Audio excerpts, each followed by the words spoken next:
10-16 മണിക്കൂർ ജനറലിലേക്ക് കയറി ഇങ്ങോട്ട് വന്നിട്ട് സംഭവം മുതലായത് ഇപ്പോഴാ അല്ല വാസിമ? 100%.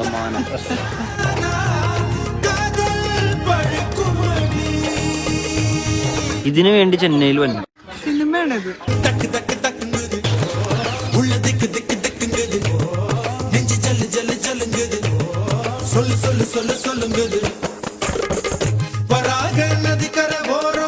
ജീവിതത്തിൽ ഇതൊരു പ്രാവശ്യം കണ്ടില്ലെങ്കിൽ നഷ്ടം.